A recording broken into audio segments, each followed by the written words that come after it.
Prinisinta ng prosekusyon ang unang hostile witness o testigong hindi pabor sa kanila sa umano'y maling paggasta sa confidential funds sa nagpapatuloy na impeachment trial ni Vice President Sara Duterte. Magbabalita si Mobile Journal, Merimon Reyes. Merimon, kumusta ang takbo ng pagtestigo ng hostile witness na si dating OVP, Special Disbursing Officer Gina Acosta?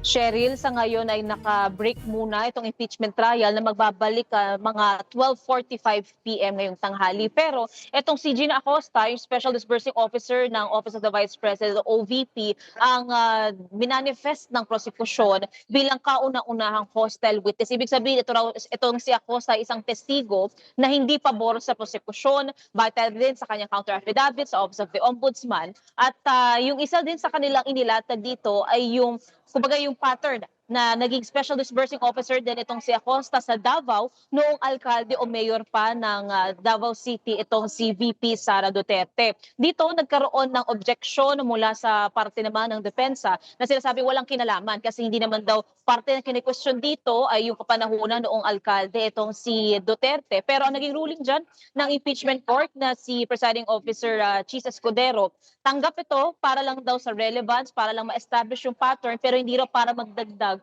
sa articles of impeachment. May ilang senador din kanina, for example, si Senator Mig Zubiri, na nagtanong kung maaari raw bang tanungin na lang ng gamit ang Bisaya. Itong si Attorney Virgil Ligutan mula sa prosekusyon, itong si Acosta, para raw maintindihan ni Acosta yung tinatanong during the examination.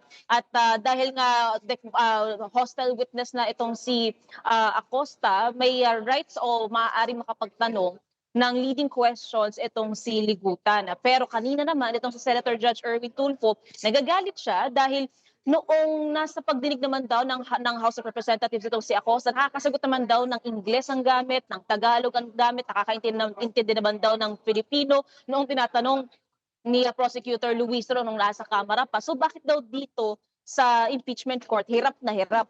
Tigilan na raw yung panloloko sa mga tao ni Acosta. Pero parte pa rin ang ginagawa ng impeachment court ngayon, yung paghahanap ng interpreter din, o kaya naman si Escudero mismo o si Ligutan, tinatranslate yung ilan sa sinasagot ni Acosta. Cheryl. Kabilang din dapat sa testigo si Marivic Pareha na Director ng House Legislative Information Resources Management Department. Pero bakit hindi na siya pinatuloy? Cheryl, saglit na saglit lang na umupo sa witness stand itong si Marivic Pareha. Ang iti-testify niya kasi ay tungkol doon sa transcripts, sa mga dokumento, yung records ng mga sinagawang pagdinig nga sa Kamara na may kinalaman dito sa confidential funds ng OVP pati ng DepEd. Pero nag-agree naman, nag-stipulate naman yung depensa sa regularidad at authenticity nitong mga dokumento pero hindi sa katotohanan ng nilalaman nito. Kaya naman naging excuse na agad itong si Pareha at ang nakaupo na si SDO Acosta. Sherry. May inaasahang ruling si Presiding Officer Chis Escudero tungkol sa umano'y paglabag ng ilang abogado sa court rules.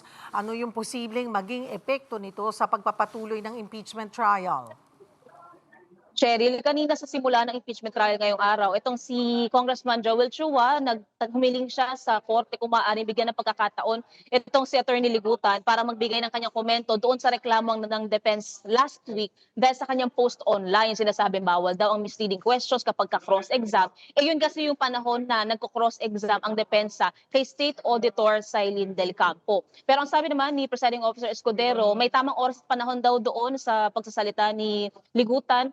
At sa ngayon, wala pa naman daw planong magbigay agad ng desisyon ang korte tungkol dyan. Samantala, kanina sa pag-uupo pa lang ni Acosta, yung ilan sa mga nakikita nila dito is yung nilalaman daw ng Physical Financial Plan ng OVP pagdating dito sa confidential fund ay mayroon daw pakikipag-usap si Acosta dito sa hepe ng VPSPG na si Colonel Raymond Lachica. Generic sa financial plan, physical plan, pero specific naman daw doon sa accomplishment report. Pero ang nakita rin kanina, pareho para sa 2022, itong financial plan, pati sa 2023, na iba lang yung titulo. Pero magpapatuloy pa itong examination ngayong hapon. Sherry. Ano pa ang aasahan sa pagpapatuloy ng Day 16 ng impeachment trial, Merimon? Cheryl, pagkatapos kasi nitong pag-examina o pagtatanong na prosekusyon, ang depensa naman, pwede sila magkaroon ng cross-examination Kung sakali, pwede rin magkaroon ng cross redirect examination o di kaya naman ay clarificatory questions na o interjection mula sa senator judges. At yung isa nga lang din sa inaantabayanan natin kung magkakaroon pa ba ng changes sa schedule ngayong araw dahil nga naglabas ng memo itong ang palasyo na yung mga government offices sa ibang modes of ano na siya ng pagtatrabaho, kumbaga yung face to face wala na muna, pero sa ngayon wala pa namang announcement kung suspended na itong paglilitis o kaya naman yung plenary session mamayang hapon sa Senado. Cheryl. Maraming salamat, Mobile Journal, Mary Mon Reyes.